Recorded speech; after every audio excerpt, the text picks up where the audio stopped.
In this tutorial, you will learn how to create a fill in text effect in 2 different styles.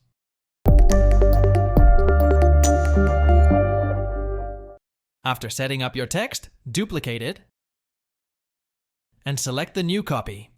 Go to the Essential Graphics tab, select the text, scroll down, and tick the stroke option and untick the fill option.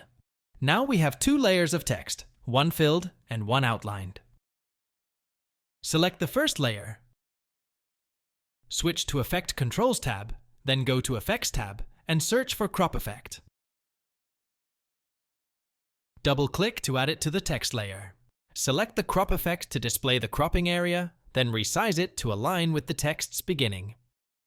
Add a keyframe, select Crop Effect, move the playhead for the duration you want the effect to last, stretch the cropped area to end of the text. Premiere will automatically add a keyframe.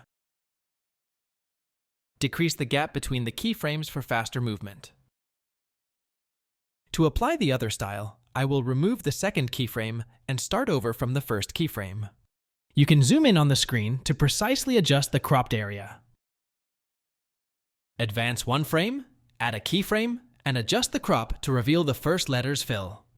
Press Shift plus right arrow to move 5 frames ahead and set a keyframe. Then move one keyframe and adjust the crop to reveal the second letter's fill. Premiere will automatically add a keyframe when you adjust the crop. Repeat the process to reveal fill of all the letters.